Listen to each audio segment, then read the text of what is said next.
சிவா திருச்சிற்றம்பலம். தென்னாடுடைய சிவனே போற்றி, எந்நாட்டவர்க்கும் இறைவா போற்றி.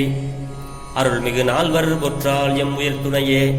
சிவபெருமானாரை பேசாத நாளெல்லாம் பிறவா நாளே என்ற அருள்வாக்கை அருளிச் செய்த அருள் திரு திருநாவுக்கரசு பெருமானார் பொன்னார் திருவடிகளை தலைமேற்கொண்டு வணங்கி, அப்பெருமானார் அருளிச் செய்த பெரும்பற்ற புலியூரானை பேசாத நாளெல்லாம் பிறவா நாளே என்ற அருள்வாக்கை எடுத்துக்கொண்டு சிறியன் சிவபாலா தினம் ஒரு திருமுறை பாடல்களின் மூலம் சிவபெருமானாருடைய அருள் திறத்தையும் அவர் அருளாளர்களுக்கு கருணை புரிந்த விதத்தையும் அப்பெருமானாராகிய நாமம் நமசிவாய சிவாய நம என்ற மந்திரத்தை நாவினால் நவின்றும் மனத்தால் நினைந்தும் சிந்தையில் தியானித்தும் இந்த நாளை ஒரு நல்ல நாளாக மாற்றும் முயற்சியில் சிறியன் சிவபாலா தொடர்ந்து செயல்பட்டுக் கொண்டு வருகிறேன். இதற்கெல்லாம் சிவபெருமானாருடைய திரு அருளினாலும் அருளாளர் பெருமக்களினுடைய குரு அருளினாலும் அடியார் பெருமக்களாகிய உங்களை நாமும் ஆசீர்வாதமும் முன்னின்று அருள் செய்ய சிறியன் இப்படி ஒரு பெயர் பெற்றுள்ளேன் என்பதை உணர்ந்து பெரும்பற்ற புலியூரானை பேசாத நாளெல்லாம் பிறவா நாளே என்ற சிந்தனைக்குள் செல்வோம். அடியார் பெருமக்களே, சிவனருட் செல்வர்களே, சிவ அன்பர்களே, உங்களது பொன்னார் திருவடிகளை வணங்கிக் கொண்டு பெரும்பற்ற புலியூரானை பேசாத நாளெல்லாம் பிறவா நாளே என்ற சிந்தனைக்குள் செல்வோம். அருள் திரு மாணிக்க வாசக பெருந்தகையார் அருளிச் செய்த எட்ட முடியாத 8ஆம் திருமுறை திருவாசகம். இந்த திருவாசகத்திலே 28வது திருப்பதிகம் வாழா 10 என்ற பதிகத்தில் 9வது பாடலை நாம் இப்பொழுது சிந்திப்பதற்கு சிவபெருமான் நமக்கு சிவனருள் கூட்டியிருக்கிறார். தெரிந்த அளவில் இந்த பாடலை பாடி உங்களோடு பொருள் பகிர்கிறேன். திருச்சிற்றம்பலம். இதனுடைய ராகம் மோகனம், தாளம் ஆதி. பாவநாச உன் பாதமே அள்ளால், பாவநாச உன் பாதமே அள்ளால், பற்று நான் மற்றிலேன் கண்டாய். தேவர்தன் தேவே சிவபுரத்தரசே, திருப்பெருந்துறை ஊரை சிவனே சிவனே, மூவுலகுருவா இருவர் கீழ்மேலாய், முழங்கும் முழங்கு கழலாய் நிமிர்ந்தானே, முழங்கு அழலாய் நிமிர்ந்தானே, மாபுரியானே வாழ்கிலேன் கண்டாய், வருக என்று அருள் புரியாயே. திருச்சிட்டம்பலம். பாவநாசா உன் பாதமே அல்லால், பற்று நான் மற்றேன் கண்டாய். சிவபெருமான் யாரு? அவரை நம்ம தொடர்ந்து வழிபட்டுக்கிட்டே வந்தோம்னா நம்மளுடைய பாவங்கள் நாசமா ஆயிடும். பாவநாசன், பாவங்களை எல்லாம் வேரோடு அறுப்பவன். அதனாலதான் மாணிக்க வாசக பெருந்தகையார் சிவபெருமான பாவநாசா அப்படின்னு கூப்பிடுறாரு. பாவங்களை அழிப்பவனே. அதோடு மட்டும் இல்ல, தேவர்களுக்கெல்லாம் தேவன் சிவபெருமான். பாவநாசா, உன்னுடைய திருவடியே அல்லால் பற்று நான் மற்றிலேன் கண்டாய்.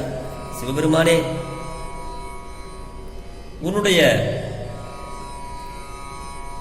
திருவடியை தவிர எனக்கு வேற பற்றே கிடையாது சாமி. நின் பாதங்களை அன்றி வேறு பற்றிலேன் நான் அப்படிங்கிறார். தேவார்ந்த தேவே சிவபுரத்து அரசே, தேவர்களுக்கு எல்லாம் தேவனே, சிவபுரத்து அரசனே, திருப்பெருந்துறை உரை சிவபெருமானே, மூ உலகுருவா இருவர் கீழ்மேலாய். அதாவது அயன் மால் என்ற இருவரும் பிரம்மனும் விஷ்ணுவும். அப்படி அயன் மால் என்ற இருவரும் கீழும் மேலுமாக மேலும் கீழுமாய் தேட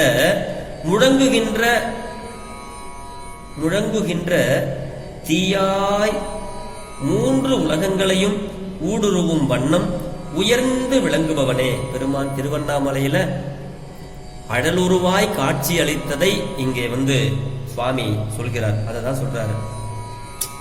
அழல் உருவாய் நிமிர்ந்தானே வளர்ந்துகிட்டே போச்சான் சுவாமி, அதை சொல்றாங்க. அப்படி மாவுரி யானே வாழ்கிலேன் கண்டாய், யானை உரி போர்வை உடையவனே, யானை தோலை உரித்து போர்வையாக போற்றினார். அவருடைய வீர செயலை படிக்கும் போது இந்த செய்தி நம்மளுக்கு விரிவாக நான் சொல்கிறேன். அப்படி மாவுரி யானே வாழ்கிலேன் கண்டாய், யானை உரி போர்வை உடையவனே, நான் வாழ விரும்பவில்லை சாமி, இம்மண்ணுலகில் வாழேன், வருக என்று அருள் புரிவாயாக என்றவாறு இந்த பாடல்ல பொருள் சொல்றது. திருவடிகளை பற்றி நின்றிலேன், திருவடிகளை பற்றி இருத்தலே அன்றி வேறு பற்று எனக்கு இல்லை, ஆதலால் இவ்வுலகில் வாழேன், வருக என பணித்தருளுக என்பது இந்த பாடலுடைய கருத்து. வருக என பணித்த பணியாமைக்கு, வருக என பணியாமைக்கு பல பிறவிகளில் தாம் செய்த பாவங்கள் காரணமாக இருக்குமோ என்ற ஐயம் தோன்ற இறைவன் சிவபெருமான் முன்னாடி பாவங்கள் தீ முன்னர் பஞ்சு போல கெட்டு ஒழியுமே என்ற துணிவு உதிக்க, என் பாவங்கள் அனைத்தையும் சுட்டெரித்து அருள வேண்டும் என்ற திருக்குறிப்பால் இறைவனை முதற்கண் பாவநாசா என விളിக்கிறார். அதாவது இறைவனுடைய திருவடி பேர் இன்னும் பெறாம இருக்கிறதுக்கு காரணம் நான் முன்னாடி செஞ்ச பாவங்கள் தான் அப்படின்னு இருக்குமோ என்ற சந்தேகம் மாணிக்க வாசக பெருந்தகையாருக்கு இருக்கு. நெருப்பு முன்னாடி எப்படி பஞ்சு கெட்டு ஒழியுமோ, அப்படி பூரா அழிஞ்சு போகுமோ, அந்த மாதிரி அனைத்து பாவங்களையும் சுட்டு எரிக்குகின்றது சிவபெருமான். எல்லாத்தையும் சுட்டு எரிச்சிருவார் நம்மளுடைய பாவத்தை எல்லாம். இந்த பாவத்தை எல்லாம் போக்கித்தான் அவர்கிட்ட நம்மளை சேர்ப்பார். அதனால இவர் சாமி சொல்றாரு, பாவநாசா, என்னுடைய பாவங்களை எல்லாம் நாசம் பண்ணி விடுப்பான், நான் திருவடிக்கு வந்துடுறேன் அப்படிங்கிறாரு. திருவடி சரணம் அப்படி வேண்டார் சுவாமி கிட்ட. திருவடி சரணம் என்ற உறுதி ஒன்றே இறையருளை பெறும் உபாயமாதலின் பாதமே பற்றினேன், மற்றோர் பற்று இல்லை அப்படின்னு சுவாமி சொல்லிக்கிட்டே இருக்கிறார் இந்த பதிகம் பூரா. தேவதேவனாக அரிதாய் அருவாய் உள்ள பெருமானே, எம்மை ஆட்கொள்ள சிவபுரத்திலும் திருப்பெரும் துறையிலுமாக எழுந்து அருளி இருக்கின்றார் என்ற எளிவந்த கருணையை விளக்க முறையே தேவர்தம் தேவே, சிவபுரத்து அரசே, திருப்பெரும் துறை உரை சிவனே அப்படின்லாம் சொல்றாரு. சிவபுரம்னா கைலாயம், கைலாய தலைவா, சிவபுரத்து அரசனே அப்படிங்கிறார் சிவன். இருவர் கீழ் மேலாய், அயன் மேலும் அரி கீழுமாய் என கூட்டுக, அதான் இருவர் கீழ் மேலாய் அப்படிங்கிறாரு.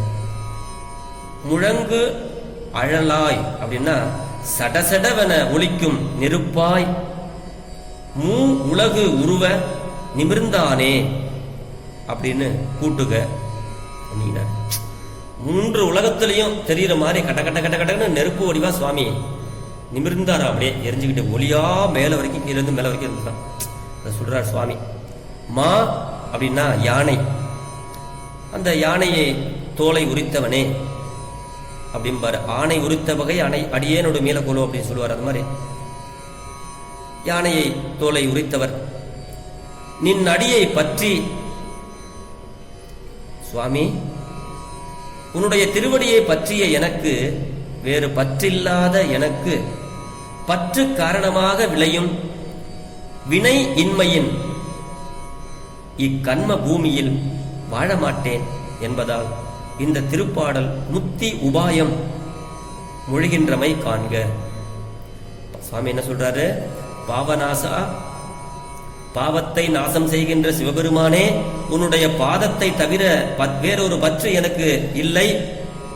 தேவர்களுக்கெல்லாம் தேவனே, சிவபுரத்துக்கு அரசனே, திருப்பெருந்துறை உரை சிவபெருமானே, இந்த உலகும் இருவர் கீழ்மேலாய், உலகத்துக்கும் பிரம்மனுக்கும் அரிக்கும் காட்சியை கொடுத்து தீ போல பிழம்பாய் உலகமும் காட்சியளித்த பெருமானே, அழலாய் நிமிர்ந்தவனே, உரியானை யானையை உரித்தவனே, இந்த கர்ம பூமியில் நான் வாழ விரும்பவில்லை, நீ பார் சாமி, பார்த்து எனக்கு வருக அப்படின்னு உன்னுடைய அருளை புரியாய் அப்படின்னு பெருமான் இந்த பாடல்ல பாவநாசனாகிய சிவபெருமானை பற்றி, அவர் பாதத்தை பற்றி கேட்கிறார். முத்திய சாமி, முத்திய குடு சாமி, முத்திய குடு சாமின்னு கதறார், கெஞ்சிறார். சொல்றாரு, எப்பா நீ எல்லாருடைய பாவத்தையும் நீ போக்குவர் தானே, பாவ நாசம் தானே, நீ எனக்கு முத்திய குடம்பா அப்படிங்கிறாரு. அடுத்த பாட்டுல கூட சொல்றாரு, இந்த மாதிரி உன்னுடைய திருவடியை அடையா சேர முடியாததற்கு நான் முன்னாடி செஞ்ச பாவங்கள் தான் முன்னாடி நின்று தடுக்கிறது போல இருக்கு, அதனால என்னுடைய பாவத்தை எல்லாம் நீ போக்குவாய் பாவநாசனே அப்படிங்கிறாரு. இப்படியே இந்த பாடல்கள் இப்படியே நம்ம சிந்தித்துக் கொண்டே இருக்கலாம். சிவபெருமானுடைய ஒரு திருவடியை நாம் சிந்தித்துக் கொண்டே இருக்க வேண்டும். அப்படி சிந்தித்துக் கொண்டே இருந்தால் நம்மளுடைய பாவம் அனைத்தும் நாசமாக போய்விடும். திருநாவுக்கரசு பெருமானார் திருச்சிராப்பள்ளியில ஒரு பாடல்ல சொல்வார்,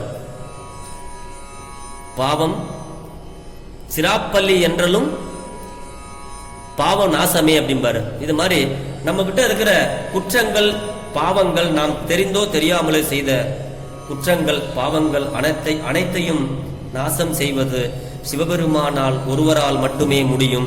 மற்ற தெய்வங்களால் நம்மளுடைய பாவங்களையும் ஒன்றும் பண்ண முடியாது.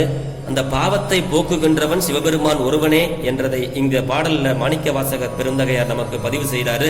ஆகையினால நாம் செய்த பாவங்களை நம்மை விட்டு போக வேண்டுமா, சிவபெருமானாருடைய திருவடிக்கு போய் நல்ல திருவடி பேரு கிடைக்க வேண்டுமா, இது போன்ற நம்ம திருவாசக பாடல்களை மனம் உகந்து ஓதி சிவபெருமானாரிடத்துல நாளும் வலம் பல பெற்று நலமோடு வாழ்வோம் என்று சொல்லி இன்றைய பெரும்பற்ற புலியூரானை பேசாத நாளெல்லாம் பிறவா நாளே என்ற சிந்தனையை நிறைவு செய்கிறேன்.